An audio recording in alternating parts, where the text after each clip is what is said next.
Esta mañana vamos a hablar acerca de la casa de Dios, vamos a hablar acerca del santuario y la importancia que tiene el santuario para nosotros como adventistas del séptimo día.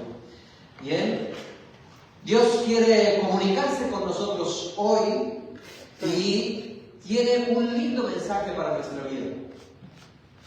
El problema es que el pecado nos ha separado de Dios y por lo tanto Dios tiene que resolver esa brecha, tiene que restaurar esa conexión que se perdió por causa del pecado. Cuando el ser humano pecó, cuando Adán tomó del fruto esta mañana que leíamos, ¿no?, en la escuela sabática acerca de esta situación entre Eva y Adán, cómo fue Eva engañada, que Adán fue y luego tomó el fruto también por decisión propia, mordió la fruta y entró el pecado hacia el mundo. Cuando el ser humano pecó, se distanció de Dios, creó una brecha, creó un abismo entre Dios y el hombre. Fue culpa nuestra, el ser humano lo produjo. Entonces Dios lo que hizo fue acercarse a nosotros y darnos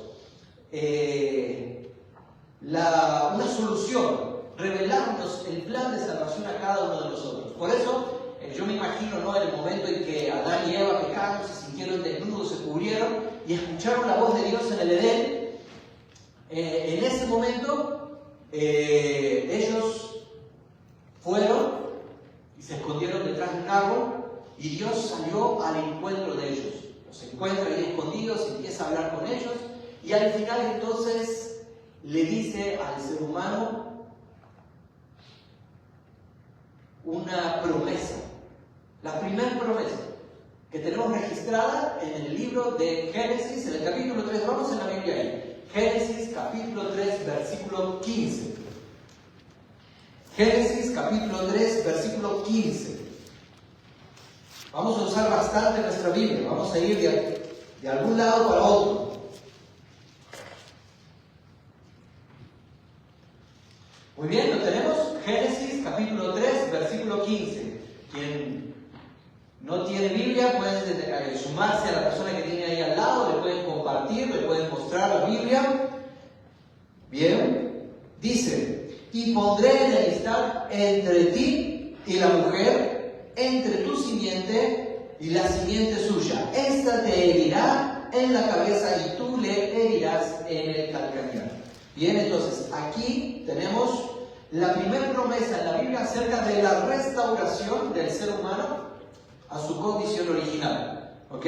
Porque decía, la serpiente, que representaba a Satanás, había dominado a la mujer y ahora entonces la mujer era su súbdita, podríamos decir. Pero aquí Dios lo que está diciendo, ya la mujer no va a ser súbdita de la serpiente, del diablo, sino que ahora la mujer va a ponerse en enemistad con la serpiente, van a estar distanciados, peleados. Así que en ese momento la raza humana comprendió, nosotros podemos comprender de que Dios nos estaba dando una salida, la posibilidad de restaurarnos. En esta promesa de reconciliación y de salvación, nosotros lo que podemos ver es que Dios hizo algo más.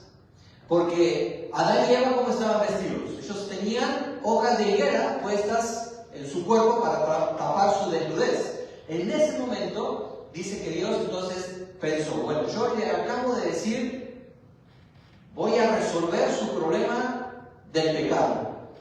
El pecado, dice Romanos capítulo 6, versículo 23, que la paga del pecado produce la muerte. Por lo tanto, el ser humano, tanto Adán como Eva, tenían que morir. Inmediatamente, en ese momento tenían que morir. Sin embargo, Jesús dijo, yo voy a morir en el lugar de Adán y en el lugar de Eva y en el lugar de cada uno de nosotros. Así que Jesús dijo, yo quiero graficar esto, quiero que la gente pueda entender con claridad cómo va a ser eso. Trajo un cordero, se lo dio a Adán, le dijo, Adán, mira, para que tú puedas entender lo que significa que yo voy a morir en tu lugar, tú tienes que confesar tus pecados, poniendo tus manos sobre la cabeza de este cordero. Traspasar así simbólicamente tus pecados a este cordero, y ahora el cordero debe de morir por causa de tu pecado. Así que Adán sacrifica el animalito y Dios con la piel de ese animal le hace túnicas a Adán, le hace túnicas a Eva, en simbolismo de que ahora la justicia de ese animal que nosotros no merecíamos pasa a ser nuestra justicia. El sacrificio de ese animal que no merecía morir pasa ahora a cubrirnos a nosotros, que merecíamos morir, pero ahora se hizo un cambio. Dios quería graficar esto bien para que la gente pudiera entender y no se olvidara, porque nosotros somos propensos a olvidarnos, ¿verdad? ¿Quién sabe lo que desayunó el día de mañana así? El día de ayer así de uno. Como que uno tiene que parar a pensar, ¿qué desayuné mañana? Y nos olvidamos hasta de lo que comemos. ¿Bien? Entonces, Dios, sabiendo de que nosotros nos íbamos a olvidar, instauró el sistema de sacrificios de los animales. Por eso le dio a Adán y le dio a Eva el sacrificio del cordero. Fíjense lo que dice Génesis capítulo 3, el versículo 21. Con esas pieles, ¿qué es lo que hizo? Génesis 3, 21, por favor. Alguien que me ayude leyendo. Y Jehová Dios hizo al hombre y a su esposa túnicas de pieles y los vistió. Entonces Jehová hizo túnicas de pieles y los vistió. Con ese sacrificio que habían hecho, ahora Cristo cubría la desnudez del ser humano. Por este medio, entonces, Dios nos reveló el plan de salvación para que entendamos cómo va a ser para resolver el problema del distanciamiento por el pecado. Para graficarlo, entonces, nos reveló todo el sistema del sacrificio y nos dijo, nos hizo entender todo lo que iba a suceder en la casa, en su casa, la casa de Dios. Entender este mensaje es entender la base de nuestro mensaje como adventistas, entender todo lo que va a suceder con respecto al tema del sacrificio, es entender todo el mensaje adventista, porque luego de ese sacrificio Dios lo amplió, lo reveló, lo extendió un poco más en lo que nosotros conocemos como el santuario, que es justamente lo que tenemos aquí en pantalla. Bien, entonces Dios instauró todo el sistema del santuario para que nosotros podamos entender un poco más acerca de todo el sistema que Dios hizo para restaurar al ser humano. ¿Ok? Y entonces vamos a ver qué elementos hay en la casa de Dios, qué significa cada una de las piezas que nosotros tenemos ahí y cómo Dios nos muestra a través de todo lo que tenemos aquí revelado su reconciliación con el ser humano. Bien, así que vamos a ver primero tres cosas: el santuario que Dios le reveló a Moisés, luego el santuario que está en el cielo y luego una aplicación para nuestra vida. ¿Cómo se aplica esto para nuestra vida? Bien, ¿cuántos muebles tienen ustedes en su casa? Mi hermanito Juan, ¿cuántos muebles tiene usted en su casa? Si contamos los que tiene en su camioneta, que son un montón. Bien, ¿cuántos muebles tienen ustedes en su casa? Un montón. ¿Tienen, a ver, 10? No, más, ¿verdad? ¿Unos 20? Ay, un poquito más. Ok, tienen un montón de muebles. Ok, supongamos que tienen 25 muebles en su casa. ¿Cuántos muebles hay en la casa de Dios? Solamente hay 6 muebles. Bien, uno diría, bueno, pero eso es la mesa y las sillas, y se acabó, ¿verdad? Bueno, Dios tiene 6 muebles en su casa, y esa casa es la que Dios le reveló a Moisés. Fíjense lo que dice Éxodo capítulo 25, vamos a la Biblia ahí. Éxodo 25 es el texto que leímos, que se leyó hoy, nuestro hermano Nato leyó.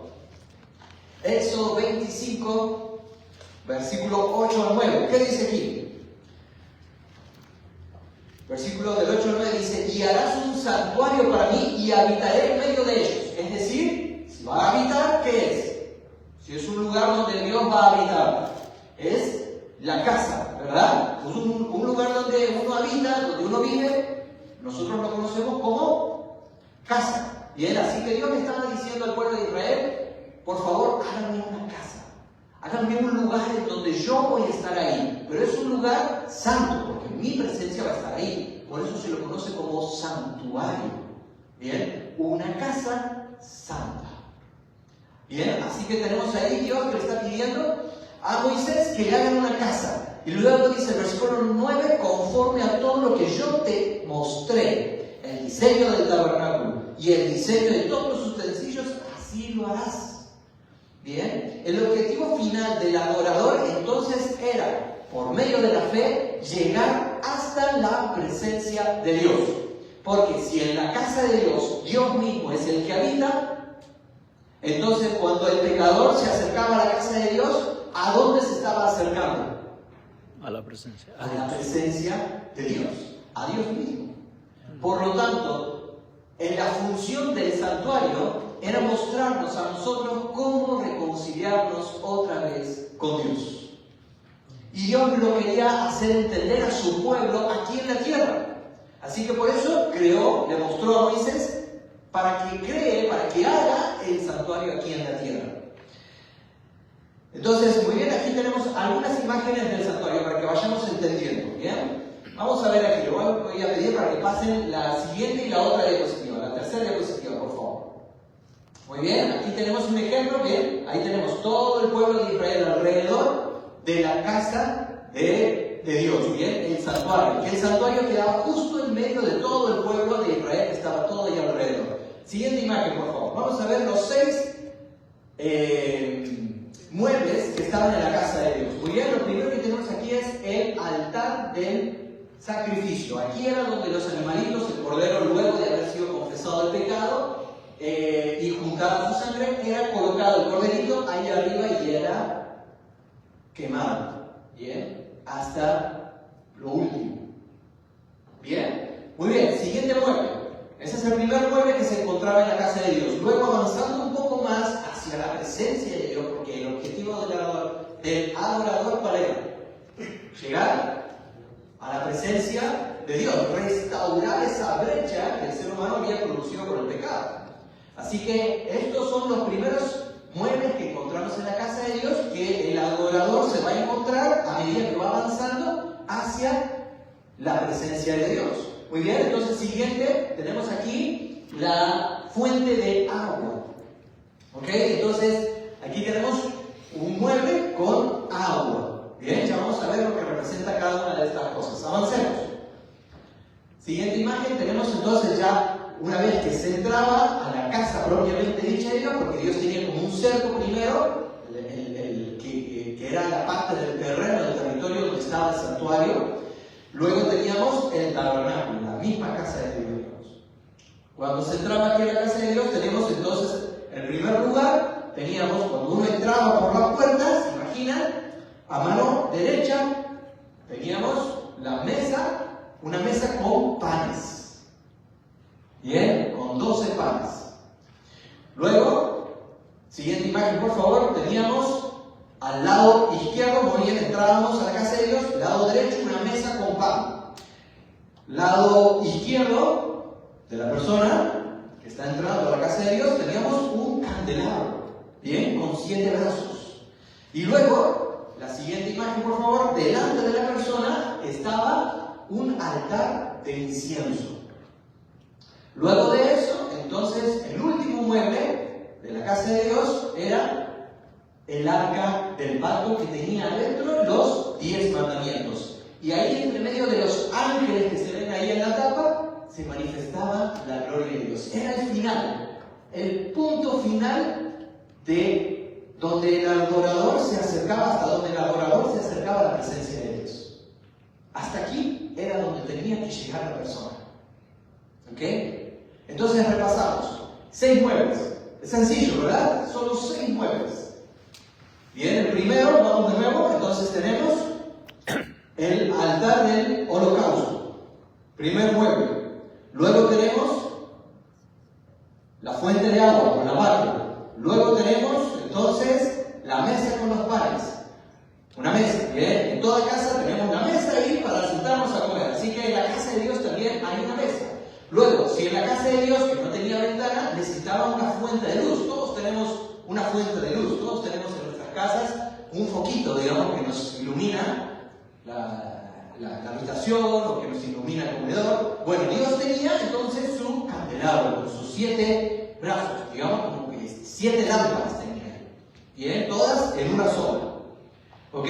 Luego entonces teníamos el altar del incienso, que era un lugar en donde había un aroma agradable, un aroma rico. ¿Bien? ¿Cuántos de sus casas no ponen siempre ahí una cosita enchufada en la pared para que eso vaya como sacando rico olor y tenga buena fragancia la casa? ¿Bien? Yo creo que todos tenemos algo así, ¿bien? O un desodorante de ambiente también. Bueno, Dios tenía su elemento, digamos, que era para llenar de olor grato la casa de Dios. Muy bien, y por último entonces teníamos el lugar en donde se manifestaba la presencia de Dios, donde Dios habitaba. Bien, que era conocido como, ahí arriba era el lugar en donde Dios se manifestaba, donde Dios, podemos decir, se sentaba. Era el lugar donde Dios estaba, el trono de Dios. ¿Ok? Muy bien, para que podamos entenderlo, la siguiente imagen es un mapa para que lo podamos entender, un bosquejo de cómo era. Bien, entonces el altar del holocausto se ubicaba en este lado y luego entonces hacia adentro la persona iba avanzando. ¿Ok? Entonces teníamos el altar del holocausto, luego tenemos el lavacro, luego entramos a la casa de Dios, por eso hay un rectángulo ahí como si fuese la casa de Dios. Entramos a la casa de Dios y tenemos lado derecho la mesa, lado izquierdo el candelabro y enfrente tenemos el altar del incienso. Y luego de eso hay una división y finalmente tenemos el arca del pacto, donde adentro del arca del pacto están los 10 mandamientos. ¿Ok? Entonces, en el altar del holocausto lo que se hacía era, se presentaba el sacrificio por los pecados de las personas. Ahí era donde el cordero era sacrificado y era colocado en ese lugar por causa del pecado del pueblo de Israel. Todo el tiempo un animalito estaba ardiendo ahí adentro, en todo momento. A la mañana se hacía un sacrificio y a la tarde se hacía otro sacrificio. Y en todo momento siempre había un cordero que representaba la paga por nuestros pecados. ¿Ok?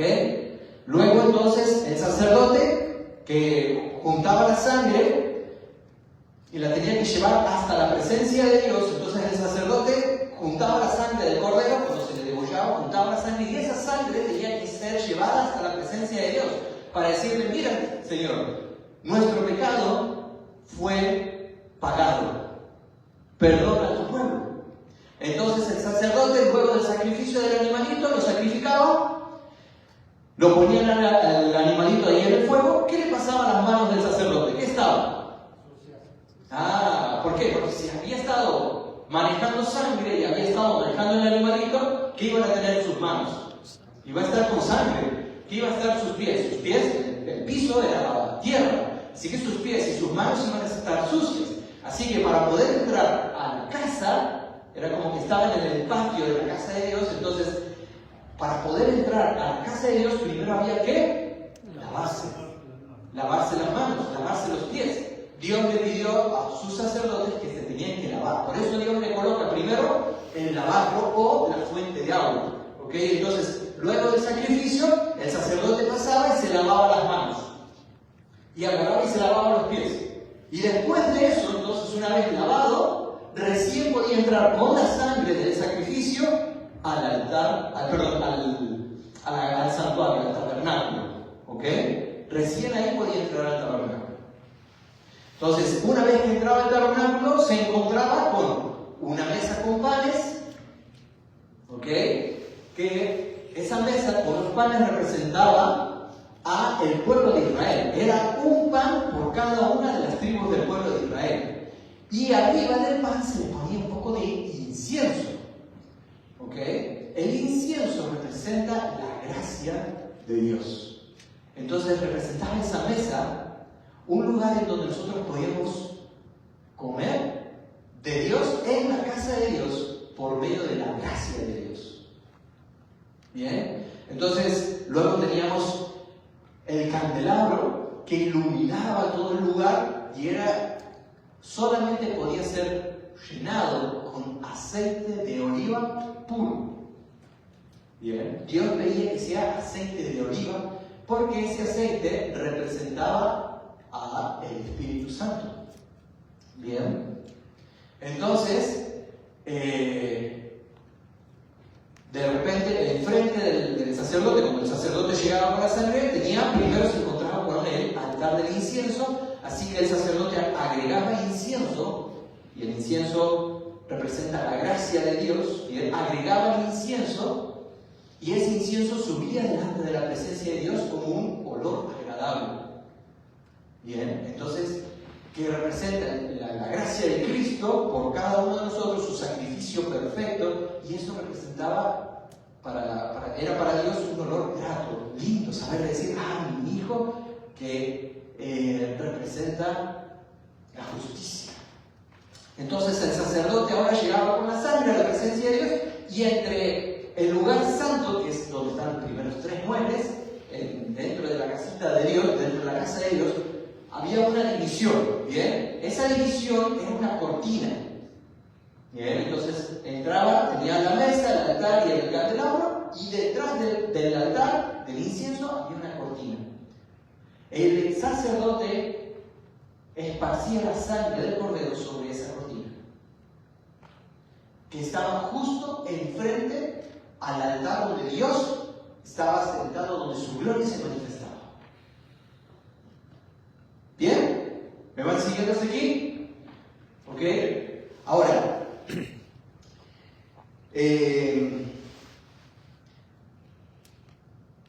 es súper importante que nosotros podamos aprender por lo menos esto, que es lo básico, porque de aquí en adelante vienen las explicaciones, todas las cosas que nosotros podemos llegar a entender de este mensaje de cómo Dios restauró a la raza humana. Para avanzando un poco más, dice que Hebreos capítulo 8, versículo 1 y 2 dice, Hebreos 8, 1 y 2 dice, ahora bien, el punto de todo lo que venimos diciendo, el punto principal de lo que venimos diciendo, es que tenemos tal sumo sacerdote, el cual se sentó a la diestra del trono de la majestad de los cielos, ministro del santuario, de aquel verdadero tabernáculo que levantó el Señor y no el hombre. A ver, entonces, en Éxodo 25 Dios le dice a Moisés, hazme un santuario como el que te mostré. Y aquí Pablo nos está diciendo en Hebreos, en el capítulo 8, el versículo 1 y 2, que en el cielo hay un santuario, que es ahí donde Jesús entró. Así que si en el cielo hay un santuario, ¿qué vamos a encontrar en la casa de Dios en el cielo? Exactamente esto mismo que tenemos aquí, ¿verdad? Muy bien, entonces pensemos. El altar del holocausto, ¿qué representa? Representa el sacrificio que Jesús hizo por cada uno de nosotros. Amén. Cuando murió en la cruz. Porque el Cordero de Dios, que quita el pecado del mundo, es Jesús. Luego, Jesús fue enterrado y luego resucitó, ya sin relación con el pecado, ya sin relación con la muerte, porque Cristo venció a la muerte. Por lo tanto, Él su resurrección representa el lavado. Cuando nosotros somos bautizados, es un símbolo que representa nuestra muerte al yo, a nuestra persona pecadora, para resucitar ahora a una nueva vida. en Cristo. Amén. Así que el lavacro representa el bautismo, pero también representa la resurrección, la muerte y la resurrección de la persona. Bien, en nuestro caso, simbólicamente a través del bautismo. Bien, y ahora entonces Jesús, que estuvo un tiempo aquí con los discípulos, asciende al cielo y llega a la casa de Dios. Así que cuando entra, ¿qué es lo que tenemos? Tenemos la mesa con los panes, tenemos el altar del incienso y tenemos el candelabro. El candelabro representa al Espíritu Santo. Por lo tanto, cuando Jesús llegó a la presencia de Dios, el Espíritu Santo pudo ser enviado con poder a este mundo. Y eso es lo que nosotros conocemos como el día del Pentecostés. Vamos a ir a Hechos, Hechos capítulo 2. Vamos a leer rápidamente lo que dice Hechos capítulo 2 para entender lo que sucedió aquí en el Pentecostés. Hechos, vamos al capítulo 1.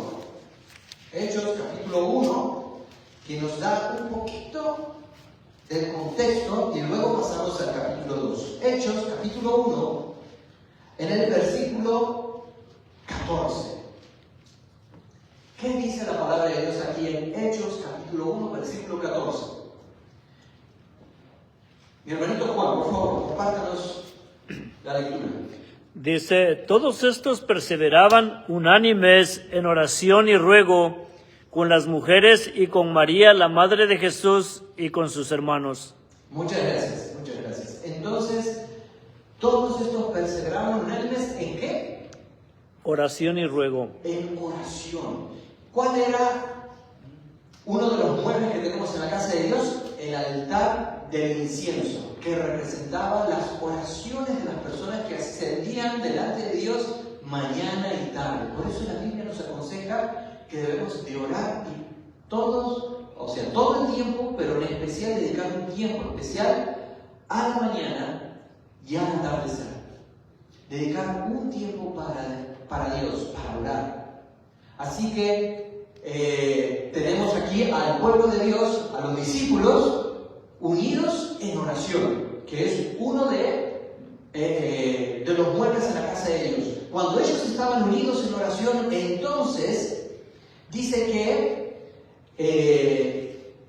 capítulo 2 de Hechos, versículo 4, dice, y todos fueron llenos del Espíritu Santo y comenzaron a hablar en otras lenguas según el Espíritu les daba para que hablasen.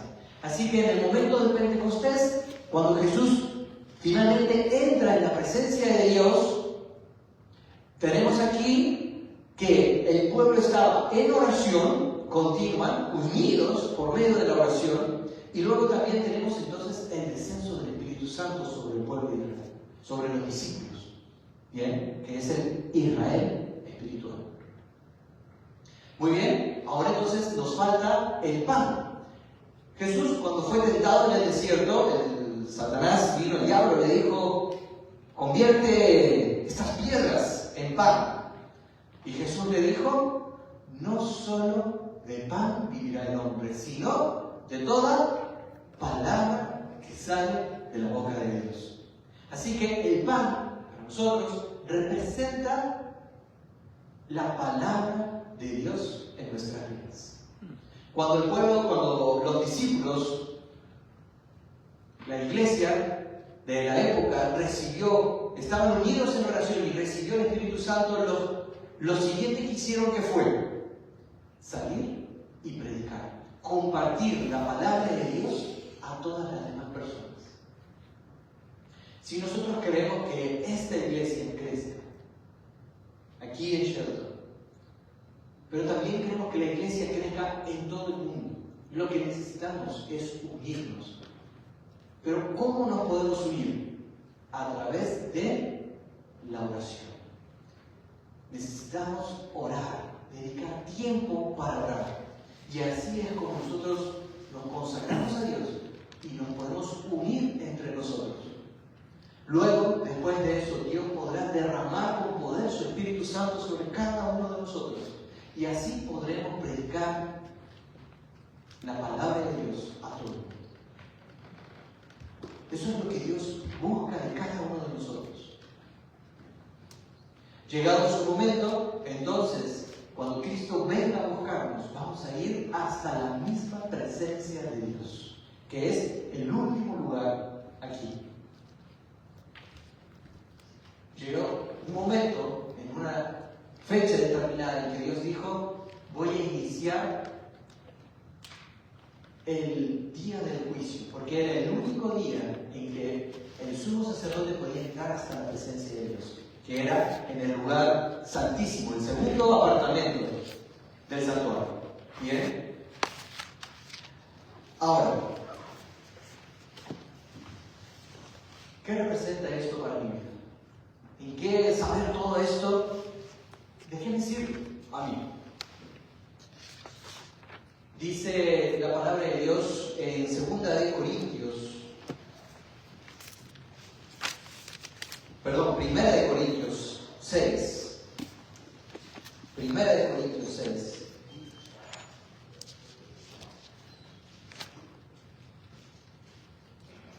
El versículo 19. Dios dice algo muy bonito de cada uno de ustedes. Dice: ¿o ignoráis que vuestro cuerpo es, ¿qué cosa? Templo del Espíritu Santo. Si es templo, quiere decir de que nosotros, el templo de Dios, quiere decir de que nosotros tenemos que tener esto en nuestras vidas también, ¿verdad?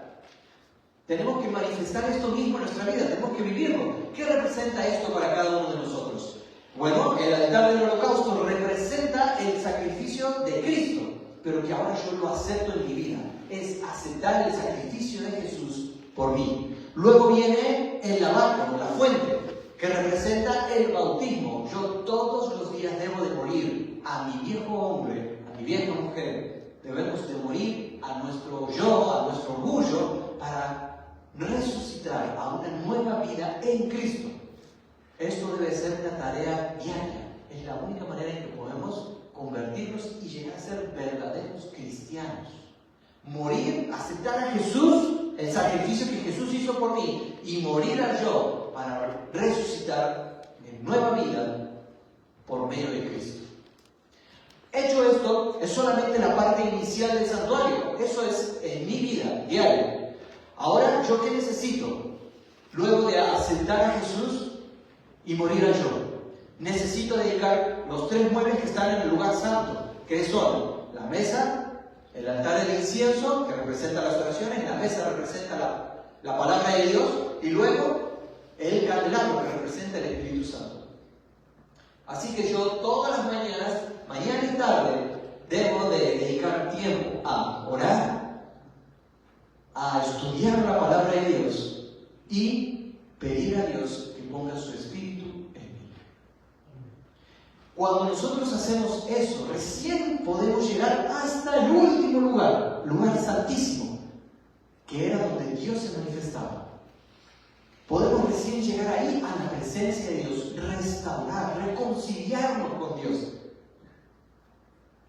Así que necesitamos aceptar el sacrificio de Jesús, morir a nosotros para vivir en Cristo, estudiar su palabra, dedicar tiempo a orar y pedir ser llenos del Espíritu Santo, para luego llegar a la presencia de Dios y vivir en su presencia. Pero, ¿qué hay en la presencia de Dios? Quiero que pongas ahí, por favor, la imagen anterior a esta.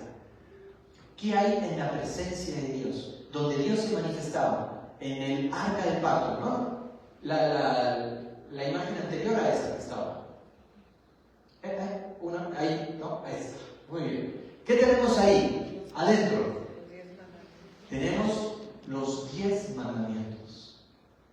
Cuando nosotros vivimos todo el santuario en nuestra vida, oramos, leemos la palabra, le pedimos a Dios que nos santifique por medio de su Espíritu, podemos llegar a la presencia de Dios y ahí recién poder cumplir su ley. No nos podemos saltar todo lo anterior. No puedo yo hoy vivir sin pecar, vivir guardando la ley de Dios, si yo previamente no dediqué tiempo a orar, tiempo a estudiar la palabra de Dios y no le pedí al Señor que llene mi corazón, mi mente, con su Espíritu. Cuando nos acercamos a la presencia de Dios, guardar su ley es algo automático. Porque lo amamos a Dios, porque lo contemplamos a Él. Por eso Dios nos invita a que nosotros podamos ser su templo. Él quiere vivir en nosotros. Y termino con este versículo, Apocalipsis capítulo 3, versículo 20. Dios, la persona de Jesús, nos dio este mensaje para nosotros hoy. Génesis capítulo 3, versículo 20 dice: He aquí, yo estoy a la puerta y llamo. Si alguno oye mi voz y abre la puerta, entraré a él y cenaré con él y él conmigo. Dios quiere habitar contigo. No te quiere dejar solo, Él quiere estar a tu lado. No quiere que el pecado produzca una brecha inseparable entre vos y Él. Por eso te pide que vivas el santuario en tu vida, que dediques tiempo a orar y a leer su palabra, que dediques tiempo a pedirle que su Espíritu te llene y a morir al viejo hombre para vivir una nueva vida en Cristo. Amén. ¿Cuántos de ustedes aceptan este mensaje? ¿Cuántos de ustedes quieren vivir una vida de santidad siendo el templo de Dios en este mundo? ¿Cuántos de ustedes desean? Quiero pedirle que nos pongamos en pie para poder orar. Quiero orar por ustedes para que esto que ustedes decidieron levantar su mano pueda ser una realidad en su vida. Oremos. Querido Padre que estás en el cielo, gracias te damos, Señor, porque tú nos has dejado este mensaje en tu palabra, nos has revelado cuáles son tus intenciones con nosotros, el de habitar con nosotros. Tú estás tocando la puerta de nuestro corazón, nos estás buscando, nos estás llamando. Por eso quiero pedirte, Señor, que transformes nuestro corazón, que nos ayudes a vivir una nueva vida a través de la gracia que tú manifiestas, que tú nos das a nosotros.